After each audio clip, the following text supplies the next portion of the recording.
Gurekin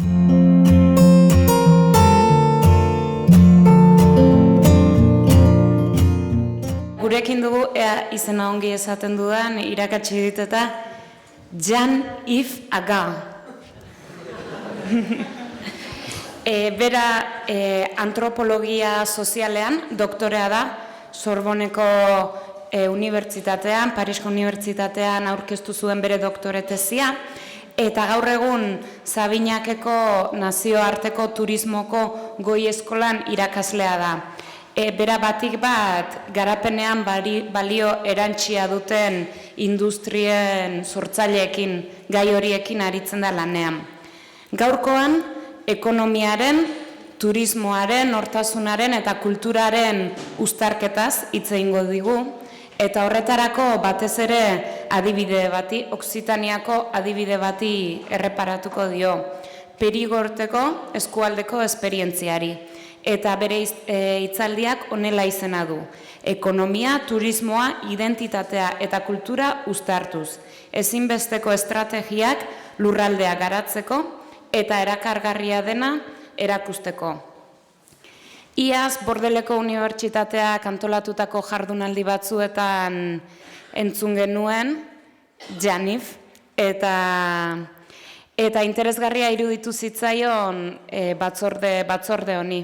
Horregatik, berak gonbidatu egin genuen jardunaldi hauetara, berak atseginez onartu zuen gonbidapena eta atzotik gurean da. Besterik gabe, zurea da hitza. Mil esker. Juan Andreak egunon, ni Jean-Yves Agar deitzen naiz eta eskerrak eman nahi dizkitzuet etortze agatik.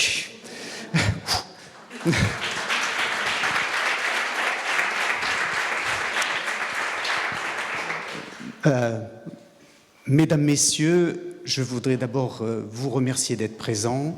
Je voudrais aussi remercier les organisateurs qui m'ont reçu merveilleusement. J'ai vécu une expérience à la fois de tourisme professionnel et de travail professionnel et également de tourisme hier magnifique. J'ai été accueilli par un groupe extraordinaire qui m'ont fait découvrir des joyaux dans vos deux villes que j'ai visitées hier et vraiment je les remercie. Je voudrais aussi en avance remercier les traductrices qui vont avoir un gros travail avec moi. Merci beaucoup. Voilà. Alors, qui suis-je? Je suppose que Madame m'a présenté précédemment. Je suis Jean-Yves Agar, je suis socio-anthropologue et je travaille désormais principalement sur l'identité et la culture des territoires et surtout avec un point d'ancrage qui est comment les langues peuvent nourrir et développer les territoires, ce qui est en France absolument pas une vérité. Nous ne sommes pas du tout au Pays Basque, nous n'avons pas cette protection du statut de la langue et c'est vraiment une difficulté pour nous. On m'a demandé préalablement de... Iristeko eskatu didate bestetik arin batean aurkezteko nire eskualdea nolakoa den, izan ere izenburuak berak agertzen duen moduan, hemen bi hizkuntzetan agertzen da, bigarrena ez da ingelesa, okzitaniera da, bigarren hizkuntza iparraldekoa da, okzitania iparraldekoa, Perigor da nire eskualdea eta horrela esango nuke. La zauzida estrategica è urgente per il sviluppo e l'attrattività del territorio. Hortxe, izenburua, frantsesez ere bestera batera esango litzateke, euskaraz aipatu den moduan, ekonomia, turismoa, identitatea eta kultura uztartzea bertako lurraldeko erakargarritasuna eta garapena sustatzeko estrategia beharrezko gisa. Beraz, horren inguruan hitz egingo dut, behin hitz batzuk esan ondoren Perigorren inguruan. Zer da Perigor eskualdea? Dagoeneko galdetu dezakegu. Okzitaniera hitz egiten den ingurua da Perigor. Bueno, jakin behar dugu bertan, eragin linguistikoen bidegurutze bat dagoela. oil hizkuntza dago, ipar-mendebaldean, frantzesarekin antzekoa duena, bestetik dialekto asko ditugu, limosin, languedoc hizkuntzak askoiera eta bar. Beraz, badugu partekatzeko lerro bat, departamento handi bateko lurralde eskualde txiki bat gara, Frantziako dimentsioaren barruan, baina gure departamentua bi zatitan banatzen da.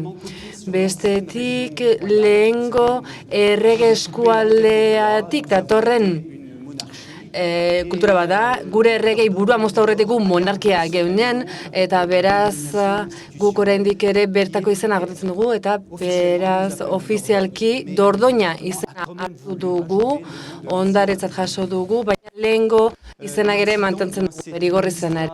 Okzitaniari dagokionez, benetan historia literario azpimarragarria da, bertan erreferentzia kultural handiak ditu, eta 12. eta 13.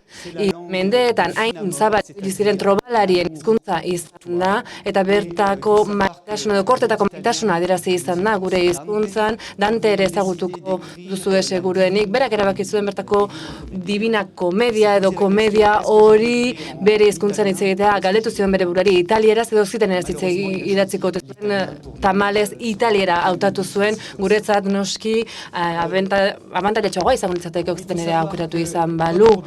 Jakin bestetik, 16. mendean, Francisco lehenengo erregearen ondoren gure hizkuntza, erreferentziako hizkuntza gisa baztertu behar izan genuela, eta beraz bertako ofizialtasuna galdu zuen, bertako ondotza dokumentuak idazterakoan, esaterako edo dokumentazio ematekoan, eta beraz bertan bertako lege baten ondorioz gure erreferentzia hizkuntza frantsesa izan da, eta jada okzitanerak ez zuen estatus hori mantendu. 19. mendearen hasieran atzerakada handi bat egon zen gure hizkuntzan ere Perigor eskualdean, izan dira bestetik mugimendu literario handiak, badaukagu Frederik Benistral izeneko idazleak, berak jaso du literatura Nobel saria, eta bestetik baditugu beste bat idazle eta literaturan diharduten pertsonak, behar bada ez dut ezagutuko, baina benetan nire hiriko idazle bat aipatzen dut hemen, Camille Chabanel,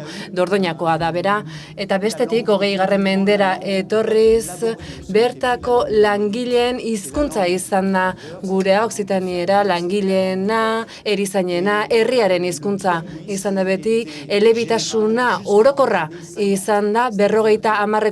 hamarkadara arte. Nik, dagoeneko baditut urte batzuk, eta nire aitona monek okzitanieraz bakarrik hitz egiten zuten, etzekiten, ez idazten, ez irakurtzen, baserritarrak ziren, gure gurasoek ondoren bi hizkuntzak hitz egiten zituzten, baina ez dugu transmisiori jaso, eta nik entzun izan dut, baina transmisiori gertatu ez denez, eta hau asko gertatzen da, hizkuntza gutxituen kasuan, pentsatzen dut behar bada, hainbat pertsonen errealitatea ere horixe da, Euskal Herrian hori gertatu da, ez da transmisiori gertatu, eta, ordura arte guk elebitasuna zegoen gure gurasoen garaian, eta gero berrikuntzak egon dira 70. hamarkadan, eta 80. izan ere bertako eskualdeetako identitatea gorantz edo indartzearekin batera, 80.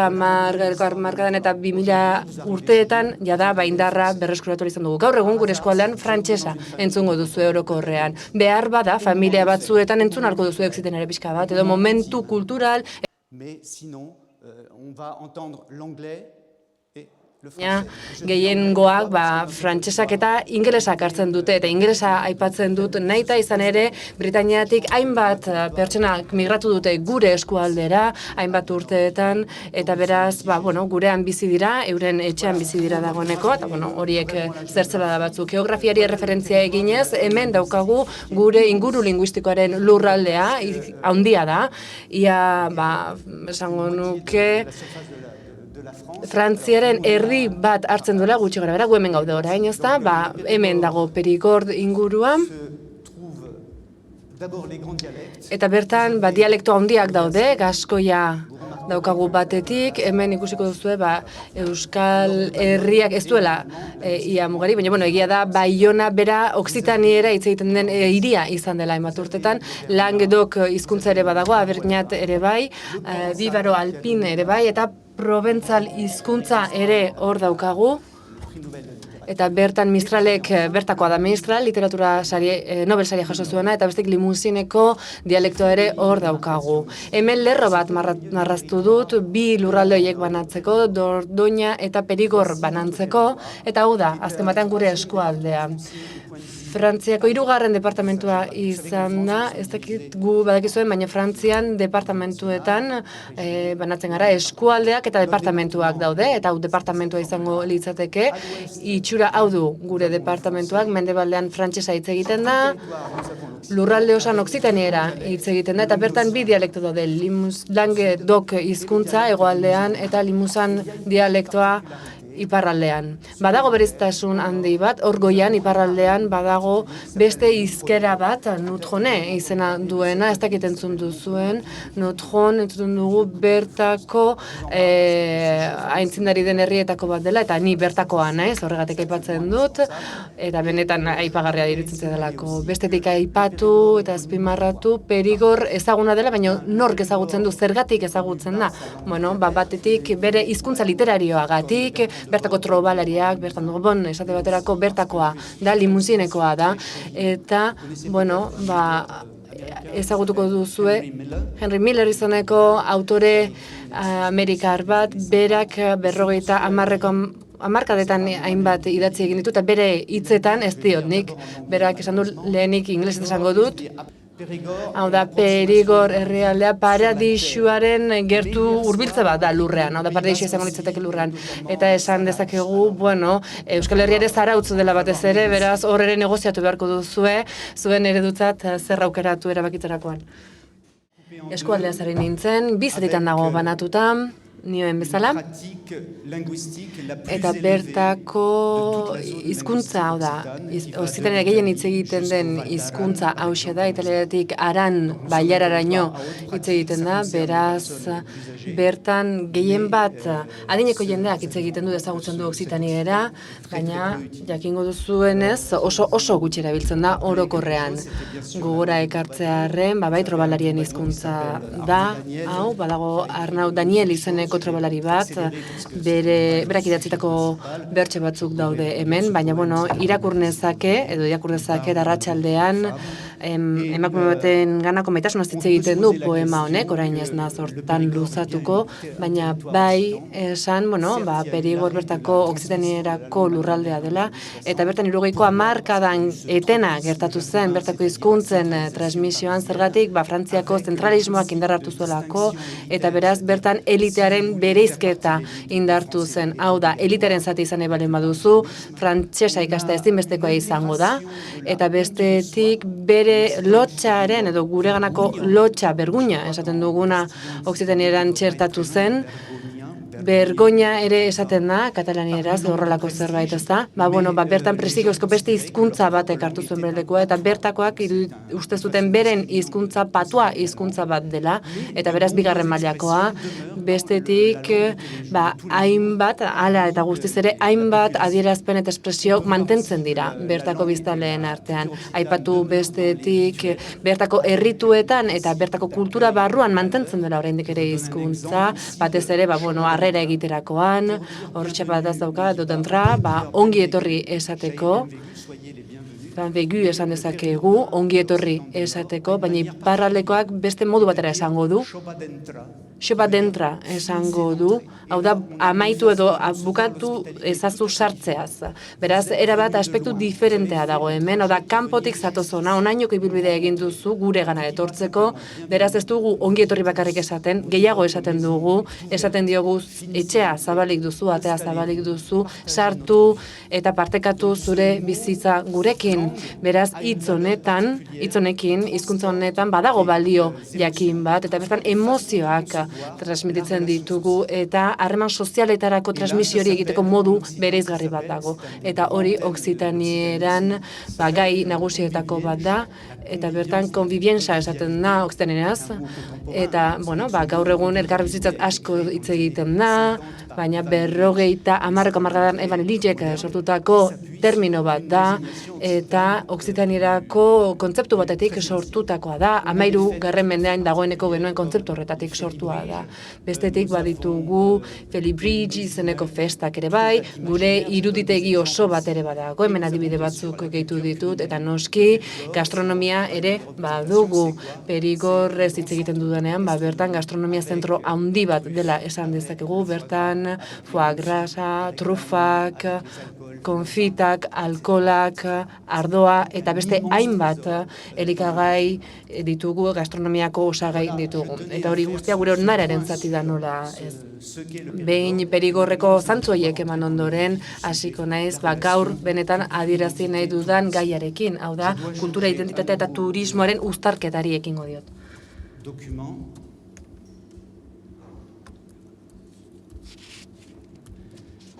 Pour pouvoir maintenant traiter le sujet. Az gaitezen, sar gaitezen beraz gaian. Gaurko gaia hauxe da, nola uztartu ekonomia, turismoa, identitatea eta kultura. Zergatik izenburu hau? Jakin behar dugu, Frantzian baditugula zati ezberdinak edo kapitulu ezberdinak eta beraz politika publikoa oso itxi izan daiteken hori banatzeko moduak dauzkagu. Departamentuko adibide bat emango dizuet, Perigorren esate baterako bertako lurralde legearekin kultura bazter batera geratzen da eta bestaldean geratuko zaigu ekonomia. Hoie biak batu nahi ditugunean, batek esango digu ez hori ekonomia alorrekoa da, hori kulturen alorrekoa da. Zaila izaten da biak uztartzean. Beraz, zaila da aurrekontuak bateratzea benetan politika egokiak egiteko hauen sustapenerako. Beraz, turismoa hitz egiten ere berdin gertatzen da.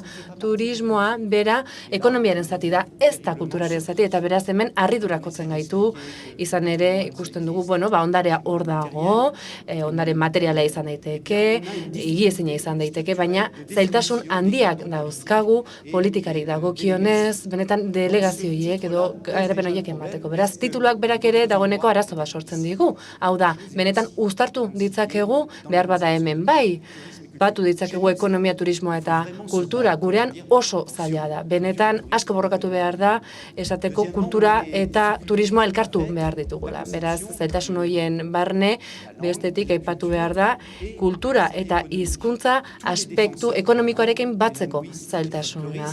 Izan ere, hor, hizkuntzalariak, folklorea, tradizioaz lantzen duten aditu horiek, hor esaten dute, ez duten marketingarekin lotzen, baztertu egiten ditugu, eta ez dute kulturaren barruan sartzen marketinga, eta adierazti nahi diegunean, hizkuntza komunikazio bide bat dela, eta balioak transmititzeko modu bat dela, berriro ere, horma baten aurrean gaude. Beraz, estruktura edo egiturazko zailtasuna ditugu, eta gero, kontzeptuak berak ere, lotzeko zailtasunak ere baditugu. Bestetik, diot, bertako lurraldearen garapen eta erakargarritasuna sustatzeko estrategia ezinbestekoa dela, bigarren zati honetan. Egia da guk askotan alferrik galtzen ditugula, hainbat baliabide, eta beraz, ja emango dizuet erantzuna askotan ikusten dugu, baditugula hainbat baliabide, aipatu ditugu aktiboak goizean, sets ingleseaz, itzein dugure bai bertako baliabide ezberdinak eta lo daude gurean ere bai, Perigorren, eta ez dira erabiltzen departamentuetan eta erakundeen eskuetan ez dira erabiltzen aktibo horiek. Beraz, gaur adieraziko dizuet, edo saiatuko naiz erakusten, erakargarritasun hori ere bertako aktiboen menpekoa dela. Aurkezpen hau, batez ere, bertako instituzio eta autoritatentzat egindakoa da, gaur hemen agertuko dizuet, zuek ikusteko, nola zuen lurraldean gurea baino askoz aurreratuago dagoela, izan ere ni hona etorri naizenean, benetan harrituta geratu naiz, hainbat adibide topatu ditut, atzo bat gauean ere zaharautzen, ikusi dut benetan hemen dimentsio eta kalitate handia duzuela bertan hizkuntzaren komunitatean, komunikazioan, produkzioan eta baita turismoaren alorrean ere. Irudi batekin hasiko naiz, eta hemen, aipatu dut, Perigor gastronomia badela, bertako gaztelu gehien gure eskualdean daude, badakizue erdiaroko herrialdea dela, eta mendixka edo muino bat ikusten duzueneko atzean badakizue gaztelu bat egongo dela, bertako turismoa ere handia da, baina batez ere gauza bati orientaturiko turismoa da. Historia aurreak hartzen du indarra, historia aurrea behin eta berriro. Guk bertako zentroa daukagu, Montinaken, Laskon ere bai, eta bertan esaten da La Chapelle Sixtine dela da, La Capilla Sixtina edo deitzen zaion hori, eta azken 30 urte hauetan departamentuak erabaki du bertako inbertsio guztiak hor zertzea, hor indartzea, eta horregatik irudi hau adierazten dizuet, irudi honetan benetan zentzuz pixuzkoa dela esan nahi dut honetan, nire hizkuntzan ere esango dut, image, charge, the sense, zer ikusten da bertan? Bueno, ikusten dugu garbiketan diharduen pertsona bat, hau da gauziz garbitu, txukundu, atontzeaz arduratzen da, higieneaz arduratzen da langile bat dugu, eta zer ikusten du, horma horretan, badaudela margoketa batzuk, eta behar bada delinkuente batzuk, edo gezkile batzuk egin dutela. Eta zer egiten du horren aurrean, hor botatzen du presio bidez ura, hor ikusten duzuen gailu horren bidez, garbitu egiten du. Hau, zergatik erakusten diet autoritatei eta instituzioi, erakutsi nahi diet, hau egingo bagenu. Hau da, borratu ezabatuko bagenu historia aurrea, eta guk hor baditugu, gure kobak eta perigorreko koba marraztu horiek, zer gertatuko litzateko horiek deuseztatuz gero. Deuseztatuko nuke, zalantzarik gabe, gure ondarea. Gure ondarearen erdigunea, eta horixe egiten duzue gure hizkuntzarekin. Hizkuntza garbitu eta baztertu eta ez erabiltzarekin horixe egiten gara. Irudia erabiltzen dut horrela haiek konbentzitzeko, honen inguruko hausnarketa sustatzeko. Azteko, gure arazoak edo estrategiatzat zer ulertzen dugun jarri behar dugu mai gainean. Politikariek sarritan erabiltzen dute, hitz hau, eta beharrezkoa da, estrategia erabiltzea, nik merkataritza eskoletan ere asko erabiltzen dut, eta gaur egun ere irakaskuntzan diardudan horretan erabiltzen. Zer da estrategia? Pentsatu behar dugu, zer den gaur egun estrategia kontzeptuaren esanahia.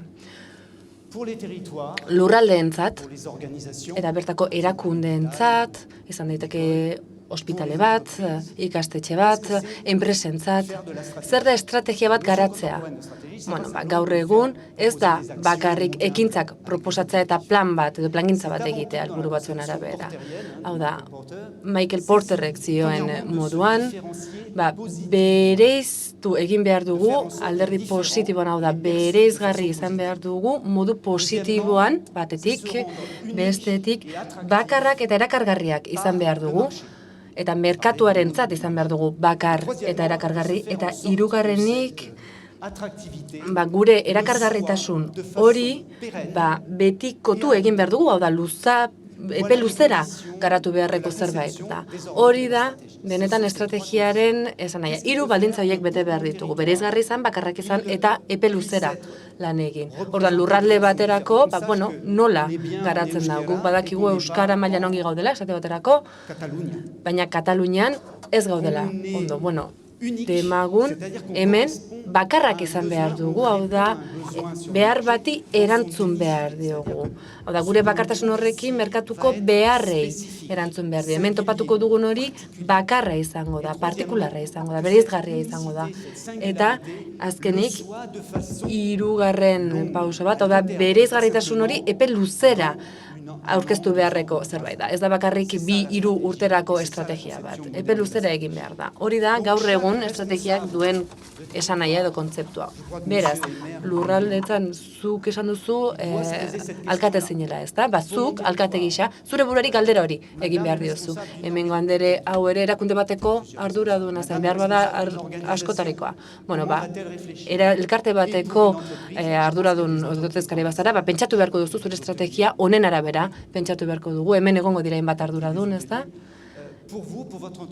Zuen enpresentzat ere, enpresa batean lan egiten baduzue, nola zer egingo duzue, bereizgarri izateko eta ezberdinak izateko. Hemen, 2. galdera bat egin behar diogu geure buruari, erakargarritasunaren inguruko galdera. Zer da erakargarritasuna? Erakargarritasuna oreka batean egongo da, batetik ni lurralde batean nago eta bertan geratzen naiz. Egonkortasun hori, bestetik ni kanpokoa naiz eta ona bueltatu nahi dut. Hemen hainbat faktorek, hainbat eragile hartu beharko ditugu kontuan bertako bai elkarteetako arduradunek edo eta enpresetako arduradunek horren oreka bilatzeko. Zertarako eta ezagutuko duzu, mobilizatu egin behar dira bertako baliabideak eta bertan egongo dira baldintza sozioekonomiko batzuk eta bertan egoteko edo bertara etortzeko batetik indarra erabili beharko dugu bertako formazioan, bertako irteera aukeretan, enpleguan, mugikortasunean, transporte garraioan, osasunean eta bar. Bigarrenik bertako kalitatea ere zaindu beharko dugu hemen geratzeko. Begira non gauden, inguru benetan bikainean gaude, ezta? Honek gure kalitatea hobetuko du inguruneak, bertako habitatak, bertako kirol aukerek, ekintza aukerek ere hemen geratzeko gogoa emango digute. Eta bestetik, hirugarren zutabe bat, gure harremanak, gure lotura sozialak, afektibak izatea, elkartasuna erakustea Frantzian, dagoeneko, badaukagu elkartasun arazo bat duela urte batetik ona, eta larun batero manifestazioak egiten dira, astero zergatik, bertako elkartasuna gainbera doalako. Beraz, zer dira gure harremanak, familia artean, auzoetan, taldeen artean, bertako bizitza politikoa ere bai, parte hartzen dugu. Eta honela, hau da, ordezkariak baditugu, gure herritarren ordezkariak izango direnak, baina horiek, hiru zutaberiek ez dira nahikoak, politikarientzat hori guztia ez da nahikoa, beraz, puntuz puntu azartzen ditugu puntu hauek, bai, eta inbertsioak ere egiten dira, baina badago zerbait gehiago. Bizi modua ere kontuan hartu beharko da, bertako ordezkaritza soziala, hau da, gure talde honek zer sor dezake kontzientzia kolektibo gisa, zein dira gure, edo partekatzen ditugun balio horiek, zein da munduarekiko dugun ikuspegia. Eta hemen pedante izatearen arrisko hartuko dut, baina bertan Schauen aipatuko dut, bertako soziologo aleman batek aipatzen zuen, eta berak aipatzen zuen munduko ikuspegi honetaz. Hainbat autorek ere beste erabatera erabiltzen dute, hau da, talde batek zer egiten du, zer lantzen du bizirauteko, zer egin inguru honetan mendez mende bizirauteko, zuek euskaldunok egin duzuen bezala, zer egingo dugu, zer sortuko dugu elkarrekin, nola eraiki elkarrekin gure bizitza. Eta bestetik beste alderdi batzuk ere baditugu, kultura eta identitatea. Arazo handiak ditugu, Frantzian honekin identitate hitzak arazoak sortzen ditu, eta gero aipatuko du zergatik. Azken puntu bat ere bai, hau da zer proposatzen dute gure talde sozialek eta zein ereduri atxikituko dizkio bertako bertutenak. Hau da, hemen soziologian asko hitz egiten da, izan ere ezinbestekoa da, hau Perigordentzat. Bertan, ez dakitiak Bourdieu soziologoa ezagutzen duzuen, berak bereizte edo distintzio horretaz hitz egiten du. Hau da, zer lortu nahi dugu, zein da gure aspirazioa, zein da gure eredua. Perigorren hau gertatzen da, gure eredua, Oksitanierako ez da bereizgarri den eredu bat. Bertako gazteek beste eredu batzu dituzte. Globalizazio honetan eredua paristarra izango da, amerikanoa izango da, anglosajoia izango da, baina badirudi ahaztu egin dutela beste eredu batzuk ere badaudela eta bertako kultura biltzen duten eredu batzuk daudela. Beraz, hemen aztergai hauek guztiak hartu behar ditugu kontuan, eta beste galdera bati erantzun, hau da, zuen kultura, gure kulturak, benetan alferrik galdutako edo ahaztutako baliabide bat da, edo estrategikoa den baliabide bat da, gero epe luzera estrategiak garatuko ditugunak. Hemen, Perigor erabili izan da, Made in Perigor markarekin saldu nahi izan da, benetan hori da saltzeko modurik onena, bestetik ikusten ditugu eta saiatzen gara, bi seinale erabiltzen, eta gauza txikiak dira, ikusten dugu, hemen, frantsesezko izena dago, eta gero bertako oksitanierezko izena gurutzetxo gorri horrekin markatuta. Badaude horrelako ekimen batzuk, baina ikaragarrizko zailtasunak izan ditugu guk kartelak bi hizkuntzetan agertzeko zergatik, administrazioa zentralizatuta dagoelako, eta beraz, badaude legeak diotenak hori ezinezkoa dela, frantsesa dela gure errepublikako hizkuntza bakarra, eta beraz hor bakarrik agertu behar dizkigula gure kartelak. Beraz, zergatik da gure hizkuntza alferrik galdutako baliabide bat. Bueno, bertan hausnarketa bat egin beharko dugu. Hemen mundu simbolikoa aipatzen dugu, simbolismoa hor dago, politika ere bai, eta zerk egiten gaitu, edo zerk bideratzen dugu elkarrekin bizitzera. Azken diapositiban, Jonek aipatu duen azken diapositiban, agertzen zen nola harreman afektibo bat dagoen, eta turismoa eta hizkuntza harreman baten bidez, afektibo baten bidez lotu behar ditugula. Horri jarraitze aldera hemen ikusten dugu, baditugula identitatea, badugula lurraldea eta badugula aniztasuna. Eta hoiek uztartu behar ditugu. Zer esan nahi dugu honekin? Hau guztia kultura da. Eta kultura bere zentzu zabalenean. Hau da, benetako kultura bere definizio antropologiko osoan. Bestetik, kide izatearen edo parte hartzearen sentimendua ere indartu behar da. Horrek definituko du identitatea. Nik lurraldearen inguruko klaseak ematen ditudanean, identitate hitza ez dut asko erabiltzen, aipatu du lehen zaila delako hitza frantzian erabiltza, baina nik kide izatearen sentimentua bai aipatzen dut. Eta kide izate horrek hainbat irizpideren baita oinarrituko da. Batetik hizkuntza beharko dugu, historia eta metodologia eta munduko ikuspegia. Zertaz hitz egiten dugu, berriro ere simbolo ez, balio ez, adierazpenez eta estereotipo ez ere bai, noski, gutako bakoitzak hainbat estereotipo ditu mundua ulertu edo simplifikatzen laguntzen digutenak, batzutan ez dute laguntzen egia da, baina gehienengo batean honek laguntzen digu mundua laguntzen, eta bestetik badaude erritoak eta praktika sozialak dauden alderdiak. Nola definitu dezakegu gure lurraldea elementu hauek guztiak kontuan hartuta. Nola egin narrazio bat ideia hauekin. Hau izan da bertako lurralde politikari guztien erronketako bat. Hainbat osagai dauzkagu. Hemen, eta elementu teoriko horiek guztiak ulertu arazteko gure politikariei nik irudiak erakusten dizkiet, eta argazki asko agertzen dizkiet, bata besteren atzetik. Eta, estereotipoak lantzen ditut. Irudi hau erakusten dut, esate baterako, esaten diet, ikusi, argazki hau zer esan nahi du honek. Eta sistematikoki erantzun bat du, gehienak erreferentzia bat dute. Hauek dira Kataluniako kastel famatuak. Beraz, ikusten dugu, Kataluniako kulturak lortu duela zerbait sortzea, identitate bat sortzea. Dorre bat egiten dute, eta badakigu ikusten dugunean dorre bat gizaki eginekoa hori Kataluniako kulturaren zati bat dela. Hau ikusten dugunean zer ikusten duzue? Norbaitek erantzun dezake? Hau sartzen da?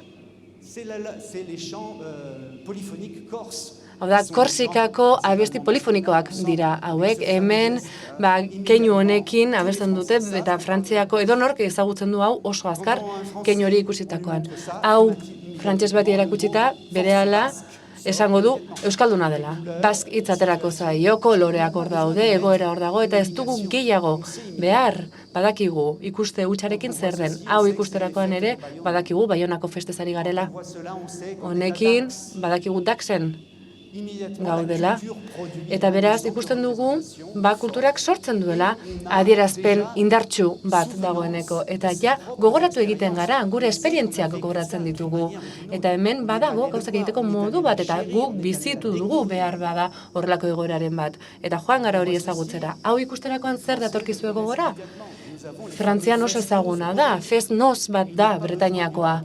Eta hemen ez dugu bertako banderarik behar hori ikusteko, ikusten dugunean areto batean jendea eskutik esku helduta dagoena eta dantzan ikusten ditugunean, hori Fest Noz bat da, Bretainiako Fest Noza. Beste argazki honekin, segituan esango digute, hauek Alsaziako Gabonetako merkatuak direla. Bertan ezaugarri guztiak topatzen ditugu, eta orduan galdetzen diot, zer sortzen du Perigorrek? Zer sortzen dugu guk iruditegi gisa? Zein da gure adierazpen estereotipikoa? Zer partekatzen dugu? Zailtasunekin egingo dugu topo, eta baditugu baliabideak hauek erakutsiko dizkizuet, hauek bertako Felipe Prix festak dira, eta bertan lorez estaltzen ditugu gure hiriak edo herriak Oksiten ere hizkuntza ospatzeko. Eta milaka pertsona etorriko dira hori ikustera eta hizkuntzarekin dugun lotura ezagutzera. Bestetik baditugu beste festa batzuk eta afari batzuk, hemen hau Gaztaroan asko bizitutako bat da, behar ekonomikoak bultzata, guk intxaurrak asko sortu ditugu hainbat urtetan, eta beraz, elkarrekin zabaltzen ditugu intxaurrak, abestu egiten dugu, eta gero horrekin gure ilunabarrak ospatzen ditugu, eta gure kulturaren zati bat da. Beraz, baditugu bereizgarri diren ezaugarriak, baina ez dira transmititu, ez dira partekatu. Konturatzen gara, beraz, zailtasunak ditugula adierazpen positibo horiek sortzeko Perigorren. Hala eta guztiz ere, identitate indar handia duten lurraldeetan, ikusten dugu zuek, guretzat esate baterako, erreferentzia zarete. Identitate hori badago. Eta nork lortu identitate hori sortzea? Euskaldunok lehen lerroan zaudete horretan. Zer esan dezakegu beraz? Batetik badagoela lotura indartsu bat hizkuntza erabiltzearen, bertako kide izateren arrotasunaren, eta hemen identitate ere aipatu genezake, eta bertako politika kultural eta komunikazio politiken artean. Baina politika hauek gabe ezin dugu ezer sortu, ezinezkoa izango litzateke. Gure politikariek egiten dute zerbait hizkuntzaren alde? Ez. Beraz, hemen lurralde batean ikusten dugu esperientzia etnografiko batez osatzen duela ere gure lurraldea. Hemen begiratu zuen inguruetara. Gu Euskal Herrira iritsi orduko, bertako mendiak, berdea, ardiak, gertutasuna, itsasuntzia, txalupak ikusiko ditugu, berehala ezagutzen dugu. Bertako flora, fauna, bertako arkitektura, materialak, seinaleak ere ikusten ditugu, bertako istorioak, mitologia, ipuinak, horiek guztiek logoak, koloreen bidez adierazten dira, monumentuen eta banderen eta ikurrinen bidez adierazten dira, bertako parte hartze eta festa egiteko moduaren bidez transmititzen dira. Eta honekin guztiarekin elikatu egiten dugu elementu hauek guztiak gure pertzepzioa osatu eta beraztuko dute. Gure adierazpen kolektibo horren indargarri izango dira. Ekintzen bidez gure praktika hori hobetuz joango gara. Eta berriro ere hasierako zalantzari ekingo diogu zein da hizkuntzak duen errola. Eta hemen psikosoziologoek zer diogu? Hizkuntza batetik hizkuntzak eta kulturak hobetu egiten dute zer? Batetik kohesio soziala. Zeren bidez? Sozializazio edo gizarteratzearen bidez. Familian hasten gara gizarteratzen, gero inguru instituzionaletara joaten gara, hau da ikastetxeak izan daitezke, edo antzerki barkatu taldeak, kirol taldeak eta bar, eta bestetik beste gizarteratze bat ere badago, lan munduaren gizarteratzea. Eta zer ahalbidetzen dute hizkuntzak eta kulturak? Identifikazioa, atxikimendua, bertako komunitatearen implikazioa, izan ere bizirauteko gizakiak hitz egin behar du eta hizkuntza da gizarteratzeko edo sozializatzeko duen lehen elementua. Beraz, gure afirmazio positibo bat egin dezakegu gure hizkuntzaren inguruan eta hori alde positibotik ikusi.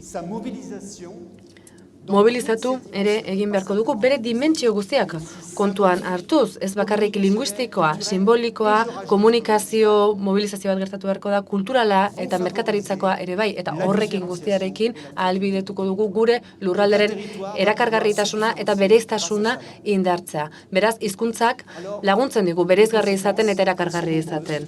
Hainbat ondorio aipa nitzake hemen, batetik hor lurraldearen berpiztea edo indartzea topatuko dugu, izan ere hizkuntzak indartzen laguntzen du lurralde bat. Eta zergatik? Hor badaude bereizgarri diren faktore hainbat eta bestetik bertako autentikotasuna indartzen dute. Zuen eta gaurko hizlariek aipatu dute beren aurkezpenetan, bai bideoetan aipatu dute termino hau edo kontzeptu hau, autentikotasuna, autentiko izatea. Nik nire ikaslei 15 orduz lantzeko eskatzen diet autentikotasun honek zer esan nahi duen. Hau da, bertan, eta kosta egiten zait hau esatea, disnelandizazion frantsesez, hau da, galtzen dugunean autentikotasun hori, galtzen dugu, hau da, faltsutasunean erabiltzen gara, hau da, guk autentikoak gara, baina lortzen dugu zerbait edo lortzen dugun produktu horrek ez du gure identitatea adierazten. Kontrakoan da, faltsua da, nolabait esatearren. Eta beraz, bertan guk sortu behar ditugun simboloak eta keinuak autentikotasunezkoak izan behar dute. Beraz, hemen ere, kide izatearen sentimentua ere landu beharrekoa da, eta bere lurraldearen erakargarritasuna ere honek guztiak luntzatuko du. Ez dugu hori ahaztu behar, izan ere, ahazten baldin badugu kide izatea autentikotasuna, politikan ez dugu eraginkortasunik lortuko. Guk erakarri egin behar ditugu kanpoak, esan behar ditugu kanpokoei etorri zatozte ezagutzera, baina bestetik bertako kohesio soziala ere landu behar dugu. Hau da, zerk egiten gaitu hemen geratzera, zerk ematen digu hemen geratzeko arrazoia. Hizkuntza izan daiteke bertako balio garrantzitsuenetako bat. Eta zer egin dezakegu honekin guztiarekin?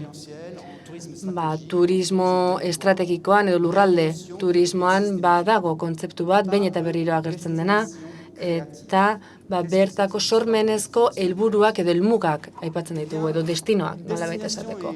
Zer esan nahi dugu honekin? Sormenezkoa izango da lurralde bat, baldin eta bertako hizkuntza eta kultura baliabide estrategiko gisa erabildu eta garatzen baldin badira. Hau da, hartu ditugu hizkuntza eta kultura lurralde bat garatzeko, indartzeko, eta bertako betikotasuna landuko den eta aurrera egingo duen lurralde bat eratzeko. Bestetik,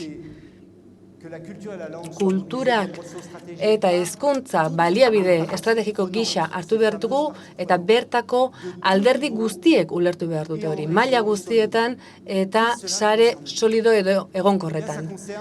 Zer esan nahi du horrek?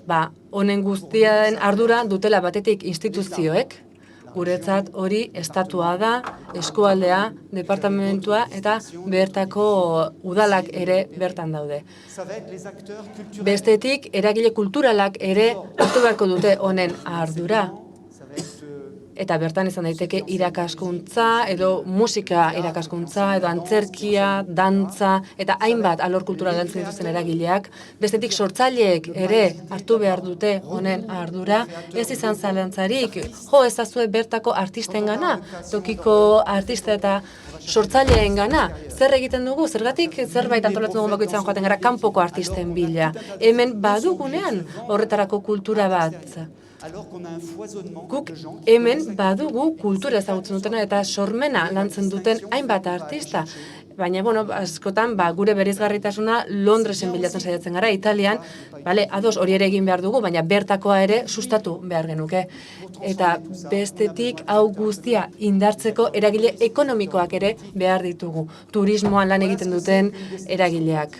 Horre guztiak sortuko du destino sormenezko helburu hori.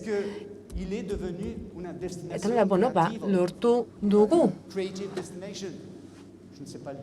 Ez dakit euskaraz nola esan, creative destination hori, baina, sormenezko helburu edo leku hori, nola lortuko dugu, bertan kultura gehigarri izango den, edo baliabide bat izango den ideia izango da. Benetan, inguru bat, non sormena garatu den bertako balio erantsia gehituko duen gai baten bidez eta kulturaren bidez. Beraz, hemen kulturak bera izango da politika horien guztien oinarri.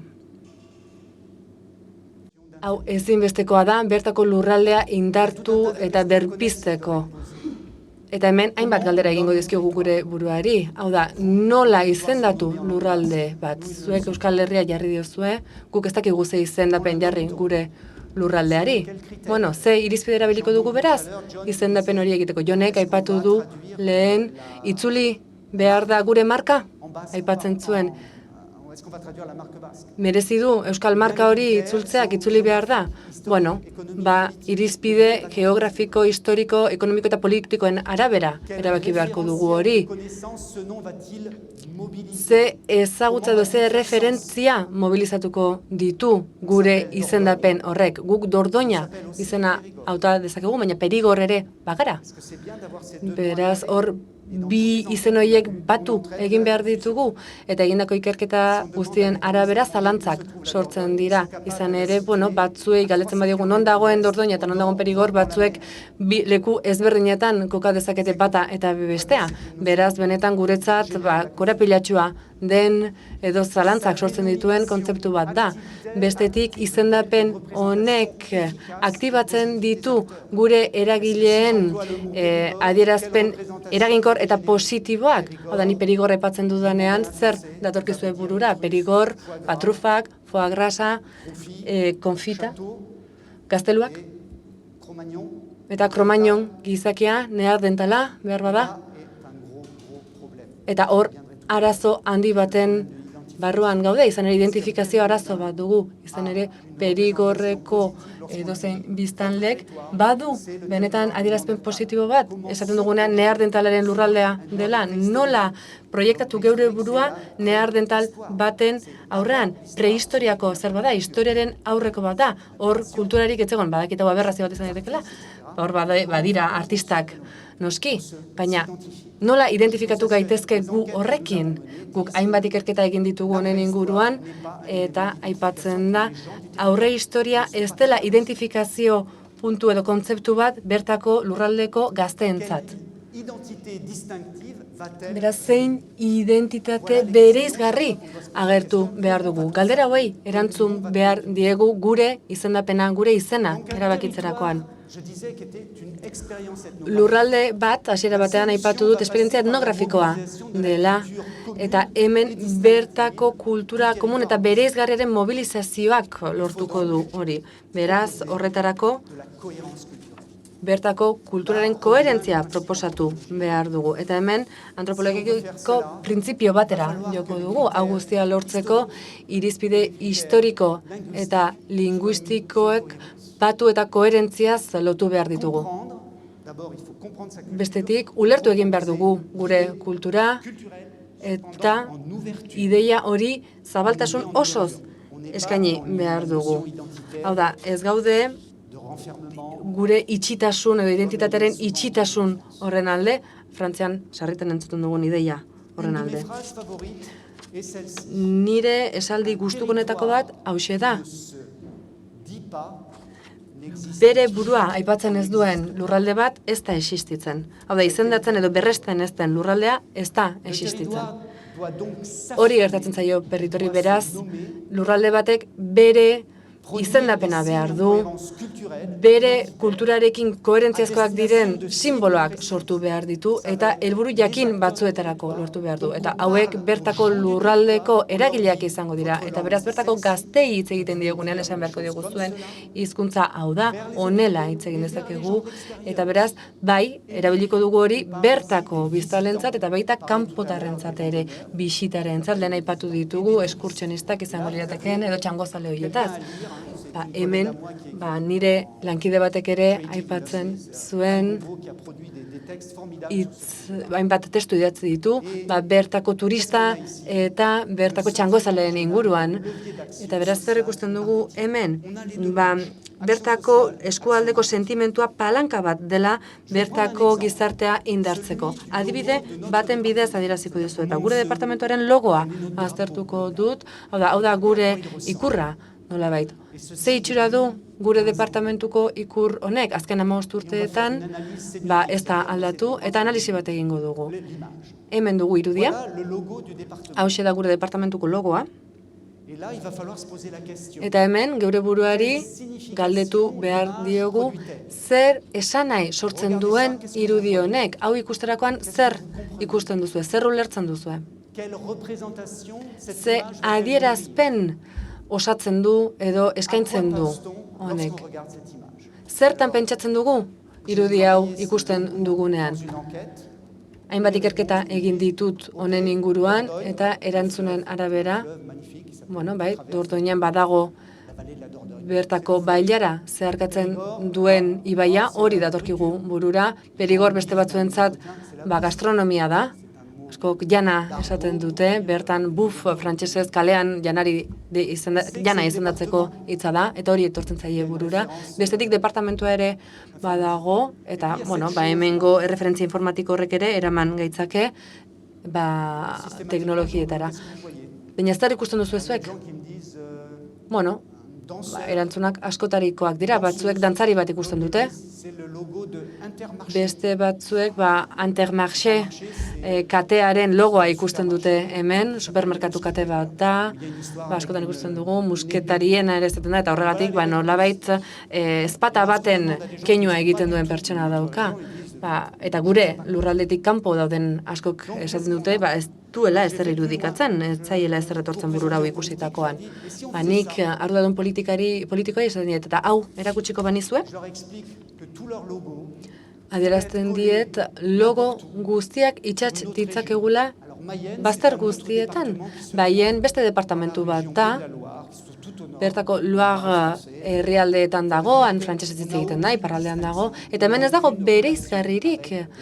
Ez dago gure hizkuntzarekin, gure kulturarekin lotzen gaituen ezer logo honetan, beraz, ez da eraginkorra, ez du indarrik, ez du ezer sortzen, ez du ideia positiborik sustantzen. Ni saiatzen naiz norbait konbentzitzen logo hau aldatzeko. Eta egia da, baliabide gutxirekin aldatu dezakegula, horrelako zerbait sortu dezakegu. Hemen zer ikusten dugu? Dordoin hitza dago, eta hori ezinbestekoa da, Errepublika Frantsesa honetan, derrigorrezkoa da izena. Bestetik, okzitaniazko beste izen bat daukagu erreferentzia bat, Perigor, hitza daukagu hemen, O, limusanen U pronuntziatzen da, daukan azentoren arabera, baina azentoa daukanez, O esan behar da. Beraz, hemen ortografia bereizgarri bat daukagu. Bestetik, terra occitana esaten dugu, bertako okzitaniaren lurraldea izan daiteke. Okzitanieraz dago idatzita noski, baina latindar jatorriko hainbat herrialdek ulertzeko modukoa da. Beraz, benetan bere esanahia bazter guztietan ulertzen da. Eta bestetik departamentu hitza agertzera behartuta gaude eta jartzen dugu. Baina gero ikurra daukagu. Hemen daukagu lurraldearen forma, berhartuta, bertako mapa izango litzateke. Hemen puntu batzuekin gure okzitaniako gurutzearen zati bat agertzen dugu, bereizgarria da. Eta hemen, ekialdeko lurraldeari egiten dugu erreferentzia, eta mendebaldean zer daukagu? Itsasoa eta bere erreferentzia. Beraz, zer ikusten dugu hemen? Okzitanierako eta okzitaniaren atea izan daitekela Perigor. Honekin, benetan zentzuzkoa den logo bat osatu dezakegu. Eta hau, onargarria da. Nola aurkeztu gure lurraldea, gure webgunera, departamentoren webgunera, joezkero, hau topatuko duzue, eta hemen, historia aurreari egiten zaio erreferentzia, bazter guztietan, hemen ikusten duzen mamut bat, bertako kobetako irudiak, Dordoina, Perigor, historia aurrea, beti lotzen da, sistematikoki gure departamentoak erabaki hori hartu duelako komunikazio ardatz gisa. Historia aurrea da gure ardatza, interesgarria da, balio handia du, baina honek ez du behar lukeen errola jokatzen. Bigarren ardatza zein da, gastronomia. Hoiek dira gure komunikazioaren bi ardatz nagusiak. Zer da kultura? Hau guztia kulturaren zati da, baina ez da bertako biztanleen kultura. Horrela aurkezten du Perigorrek bere burua. Hemen irudietan ikusten dugu, gure liburuxka guztietan, publikazio guztietan, agertzen dira gure laskoko kobazuloak. Izan daiteke ingelesez, eta beste hizkuntzetan, baina gure hizkuntza ez da elementu bereizgarri gisa agertzen. Frantsesez hitz egiten idazten dugu, barkatu, ingelesez ere bai, baina nola identifikatuko du bere burua bertako biztanle batek, kanpoko hizkuntza batean agertzen bada. Bestetik hemen, Tarn, gure beste departamentu baten eredua adierazten dizuet, honek bai erabaki duela okzitaniera erabiltzea, berezgarri gisa, eta horretarako bere publikazio, argitalpen guztietan erabiltzen du kultura bertako dinamizazio elementu gisa. Bertako departamentoren politika berria da hau, eta beraz, eslogan ugari erabiltzen ditu. Lehenengo eslogana da ezagutu Tarneko Okzitaniera identitatea. Hau da, zatozte gugana eta ezagutu gure identitatea. Beste logo bat daukagu hemen, Tarn Okzitanioa, pasio osoz nolabait esateko. Bestetik daukagu Tarn Okzitaniaren bihotza edo erdigunea. Egia da, erdigunean dagoelako, oso ondo. Bestetik eskaintzen ditu bertan egonaldi turistiko esperientzialak. Bertako jaialdiekin, festekin, eta lortu dute turismoa bideratzea bertako hizkuntzaren bidez eta loturak egin dituzte Bartzelona eta Tarnen artean. Ez genuke irudikatuko aurretik, Bartzelonako adituak bertako Tarneko lurraldetan ebiltza eta funtzionatu du, lortu duen ekimena izan da. Hainbat katalanek bisitatzen gaituzte, zergatik, gure hizkuntzak gertu daudelako, horren kontzientzia dagoelako, eta, beste lurralde bat ezagutzen dutelako hizkuntzaren bidez. Eta hau guztia, bertako turismo alorrean dabiltzan profesional guztien formazioa beharrezkoa da, eta hori ere eskaintzen da, noski. Hau izan daiteke, benetan lurralde baten erakargarritasuna lantzeko modu eredugarri bat. Beste eredu batzuk ere baditut. Dordoinan ikusten dugu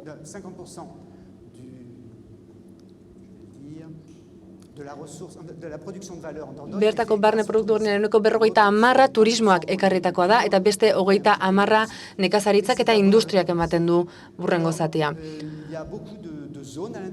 Hemen, badaude hainbat gune, Perigorren barruan, dokumentu ugari sortzen dituela, eta hemen ikusten duzue, bertako turismoak zer eskaintzen duen. Hainbat ekintza ditugu, baina honek ez du bertako kulturarekin inolako loturarik, izan daiteke Maien eskualdeko departamentukoa edo beste departamentu batekoa. Ez dago identitate zantzurik hemen. Beste adibide bat erakusten dizu eta hau Tarbekoa da ere bai, eta hemen bertako Italiako Okzitaniako bailarak agertzen dira, badakigu gure lurraldean Aran bailarekin gertatzen den moduan, hainbat lurralde hartzen ditu gure hizkuntzak, eta badaude baita Italiako bailarak ere hartzen dituenak, Okzitaniera hitz egiten da hango bailaretan, eta haien Okzitaniera gurearen oso antzekoa da.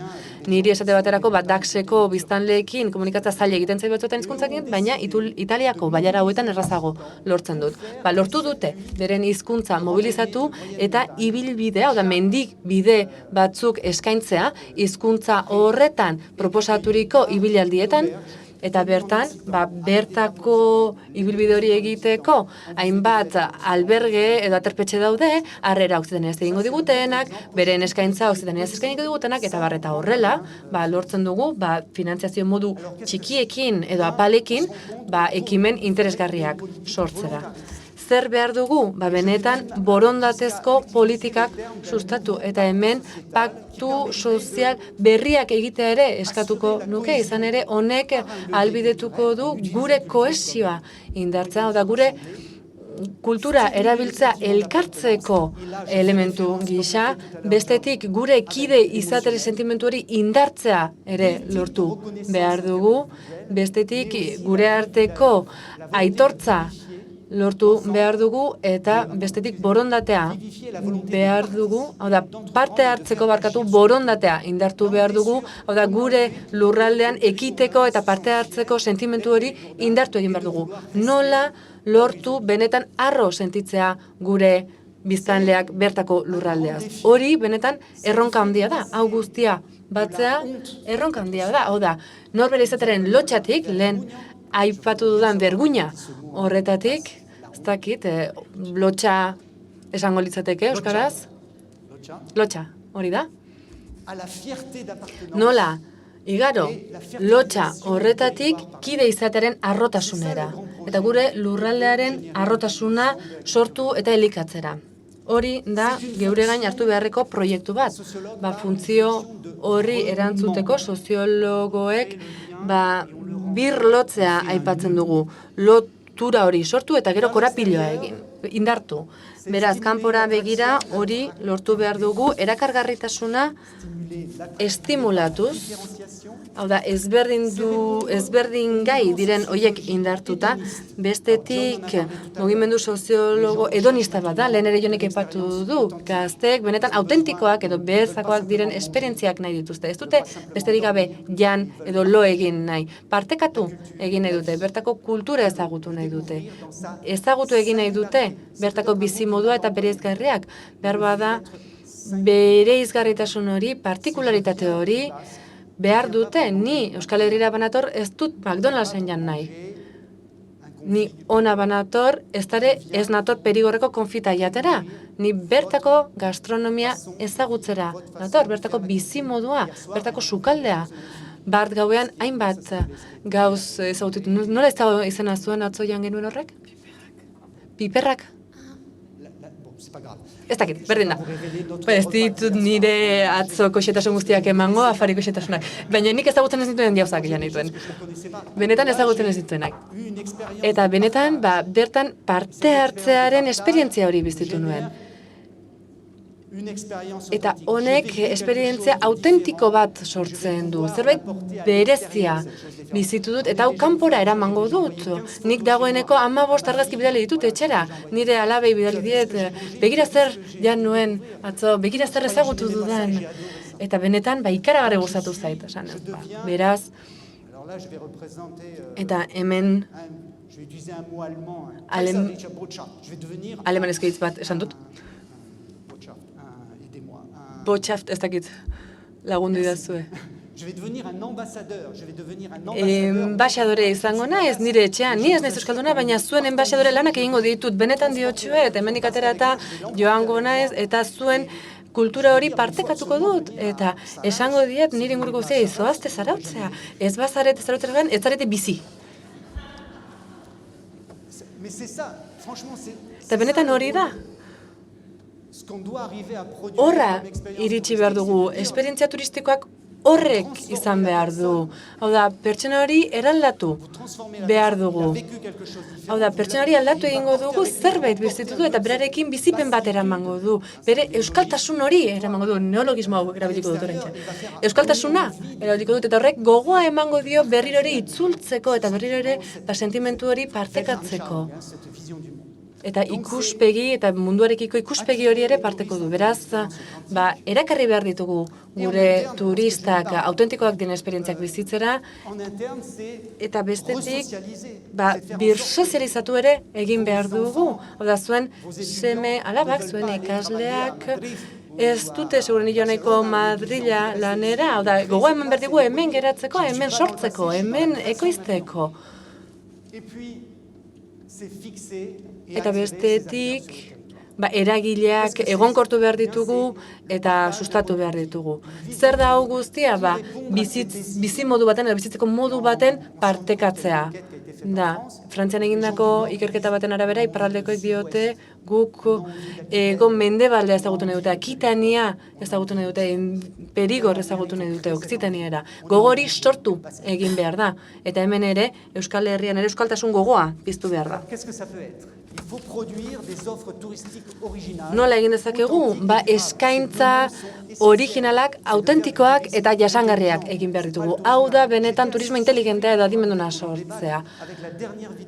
Azken bideoarekin ez nago erabat ados horre ikusi dut nola turismoa benetan mehatxu bezala ere agertu izan da, hainbatetan horren aurka guk proposatu behar ditugu benetan jasangarriak diren turismo ekintzak. Eta hemen sormenezko leku horiek bilatu behar ditugu. Bertako departamentoak, eskualdeak, parke naturalak, horiek guztiak lanean jarri behar ditugu horren alde.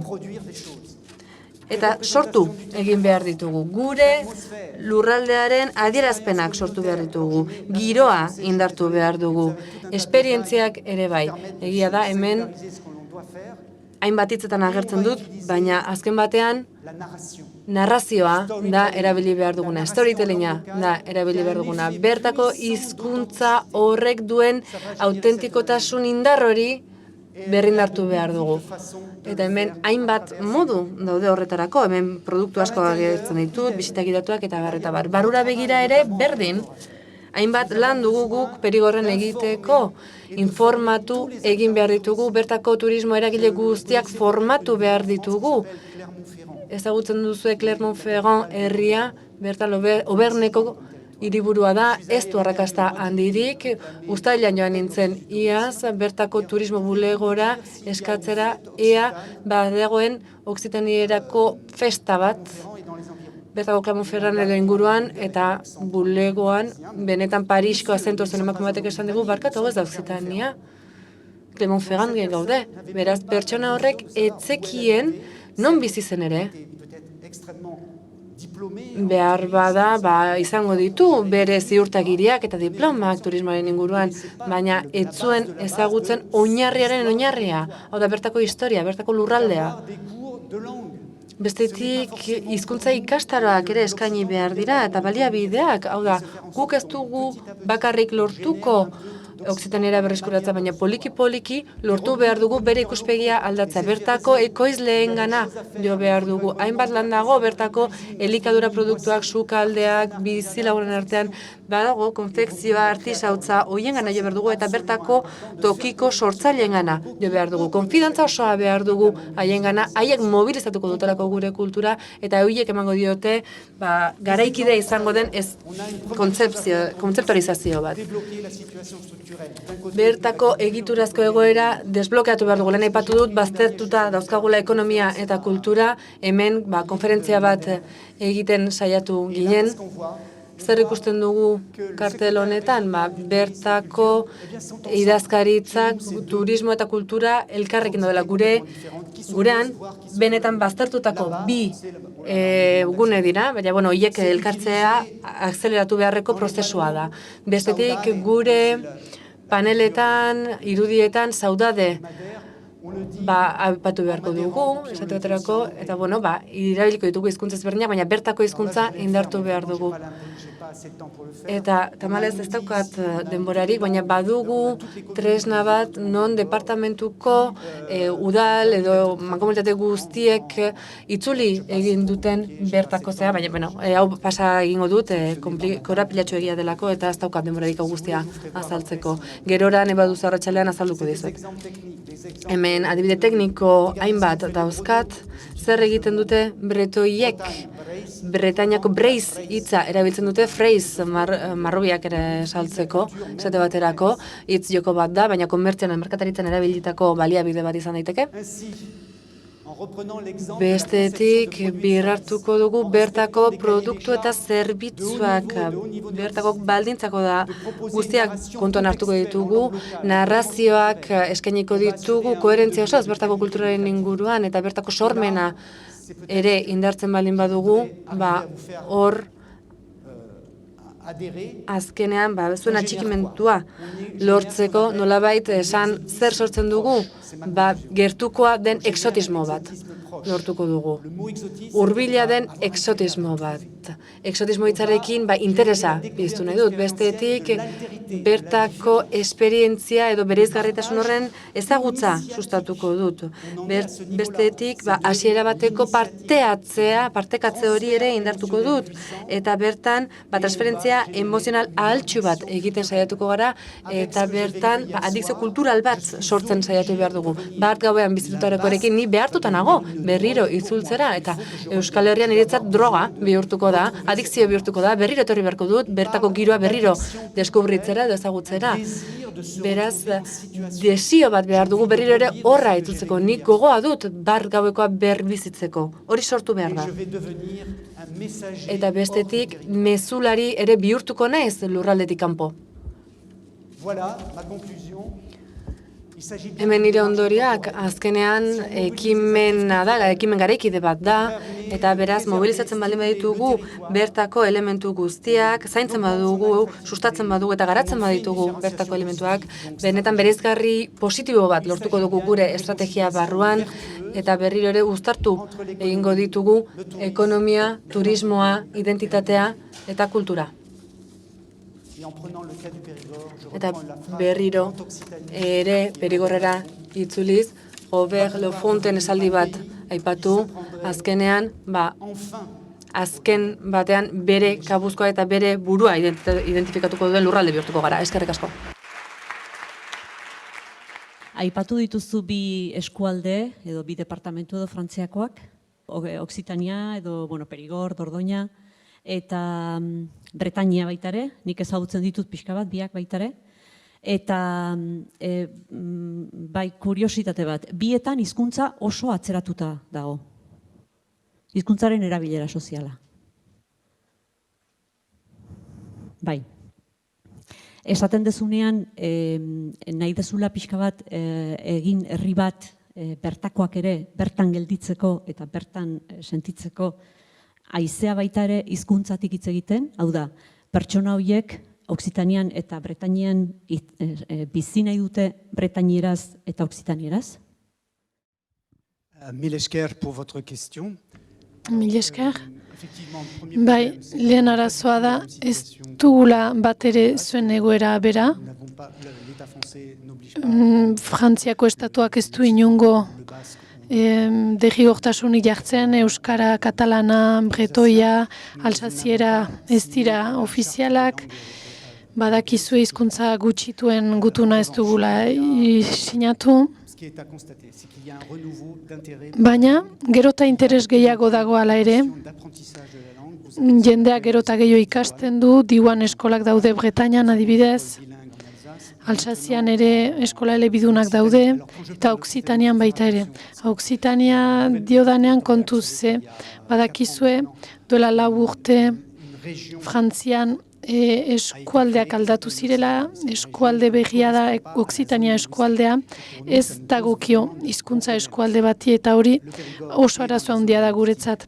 Perigor eskualdea hizkuntza eremu hortan dago, baina ez dago Occitania eskualde berri hortan, Tolosa eta Montpellier inguru horietan dagoen eskualdean.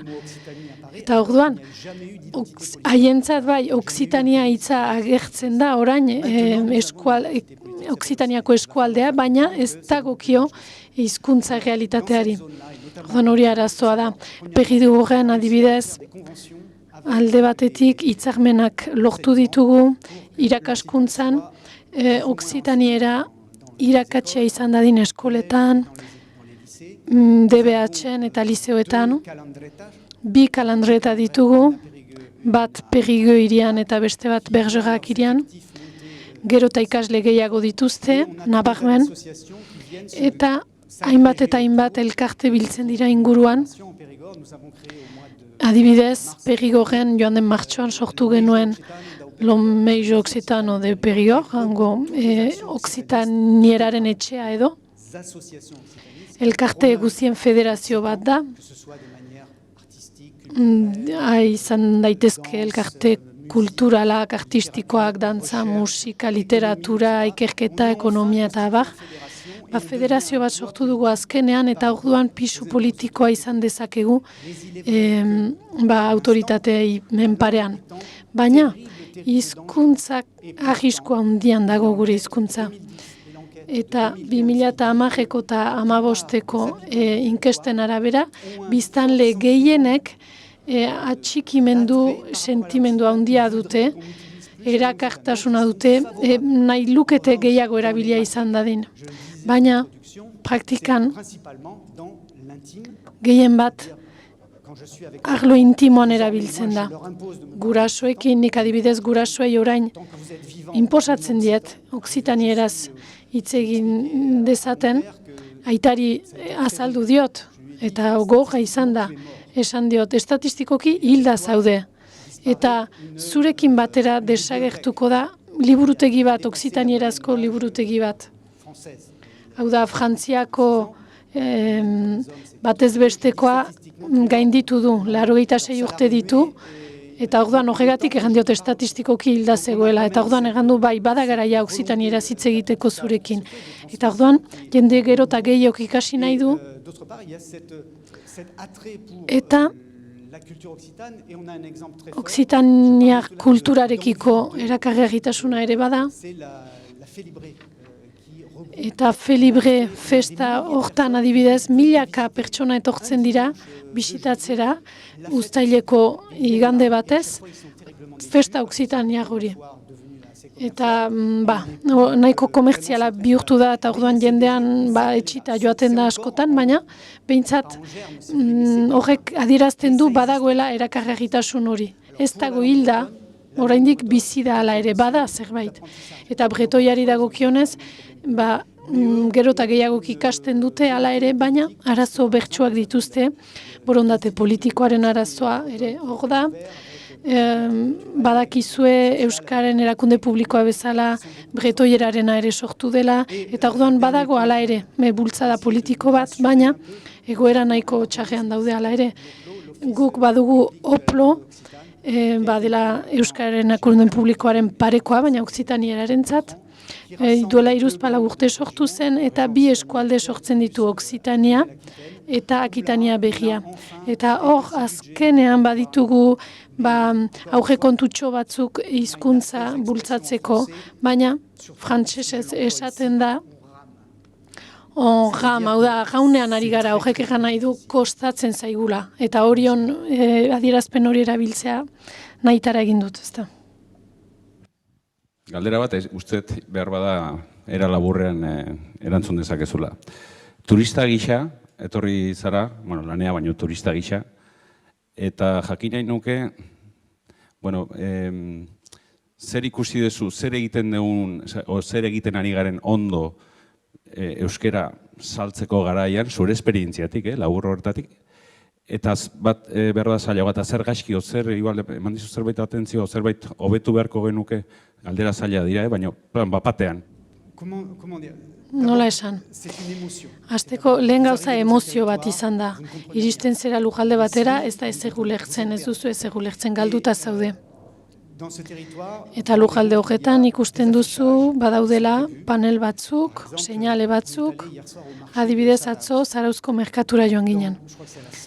Eta uste dut merkatutik ateratzean edo, badago seinale handi bat eta hori idatzita dago euskaraz, uste dut ingelesez, frantsesez eta gaztelaniaz, azaltzeko zer zen azoka, zer zegoen bertan, eta abar.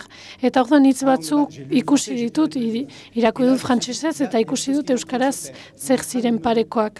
Eta orduan, ni konturatu naiz, bai, azaltzen ari dira nun nagoen.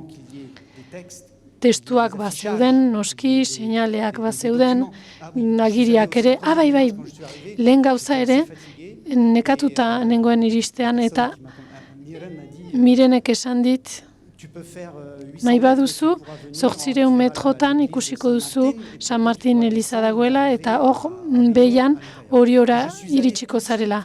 Eta segituan joan naiz, turismo bulegora. Eta ikasi nuen egunon esaten. Agur esaten nuen, agur da, agurtzeko, baina nik iristean esan dut agur, eta emazteak bage egin dit, irino bat egin dit. Ikusi dut, poza eragiten ziola. Konturatu da, kanpoko norbait saiatzen ari zela. Eta frantsesez esan diot. Badakizu frantsesez, eta orduan frantsesez hitz egin dit. Eta hor, liburuska bat eman dit, eta hor, iztegitxo bat ere zegoen. Orduan, segituan begiratu dut, eta esan dut, ikasi behar ditut hitz horiek. Eta orduan, banuen ala ere jadanik komunikazioan sartzeko bide bat.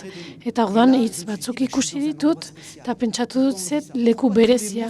Zergatik hitz guztiak akekin bukatzen dira, hori izan da nire lehen galdera. Ak. Zergatik ak. Eta norbaitek lagundu dit. Ez da idatzia, ez dira seinaleak, hori ez da dena.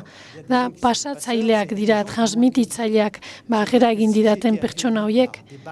Euskaldunek egin didate agera, euskara bazekiten, irekita zeuden, nire hizkuntza ere pixkatzekiten, nik gaztelaniaz ere pixka bat badakit, ingelesa eta alemaniera ere badakizkit, ingelesa erabili dugu. berak esan dit, ak ez da hitz guztietan, ak plurala da, eta orduan orain, ak ikusten dudanean horrek esan nahi du plurala dela, orduan sustantzia eman didate, eta orduan zerbait ikasi dut, badakit zerbait berri, eta esaldi bat egitea ere lortu dut, gutxi gora bera, ahoskeran txarregi egin gabe. Gero atzo, afaldu genuenean, arazo bat nuen. Nola zen atzoko afariaren lekua? Euskaradun. Euskalduna. Euskalduna. Zer da euskalduna? Zer da duna? Zer da euskalduna? Niretzat, nik baditut mila galdera. Interesatzen hau noski kultura, hizkuntza. Eta orduan, saiatu dira azaltzen zer den euskara duna izatea, kaf dela euskal egikoa izatea edo. Eta orduan, taberna batean agertzea euskalduna, horrek esan nahi du, aho dagoela, eta horrek esan nahi du zerbait ona eskainiko didala. Ikasleei esaten diet beti, lan bat egiten duzuenean, kalitate irizpidea izango da zenbateraino aho zauden lan horrekin. Zu aho bat zaude egan nahi du kalitate honekoa dela. Orduan, norbaitek esaten badu, ni euskalduna naiz, hori azpimarratzen balin badu, ni kasik seguru nago emango didan produktua kalitatezkoa izango dela. Eta oso ongi afaldu ginuen. Egia esan. Eta zerbait deskubritu nuen, zerbait berria ezagutu nuen. Beraz, kuriositatea piztu zidan, ezagutzak sortu zizkidan, sentsazioak ere sortu zizkidan, sentsazio berriak, gustua, usainak, giroa, argazkiak hartu nituen.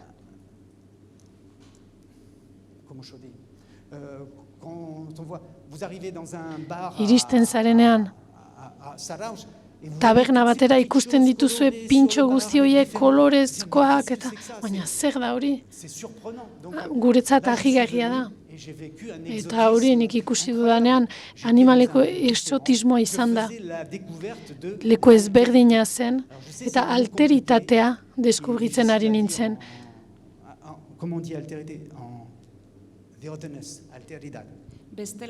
Bestelakotasuna ezagutu nuen, hau da besteak, eta horrek plazera sortzen du. Beraz, jaten aldizudana da, esperientzia bat sortu dana, horrek plazera ekarri didala, eta lujaldeak seinu batzuk bidali dizkidala, seinaleak baziren, jatetxekoek ere adierazi dute, euskaraz bazekitela, menua bizpahiru hizkuntzetan zeuden, gauza berriak janditut, pertsonak euskaraz agurtu nahu, gero inglesez segitu dugu, baina berezitasuna ikusi dut, baina hala ere ezberdintasunaren esioiek erabat ezabatu dira eta hurbileko gertu senditu naiz.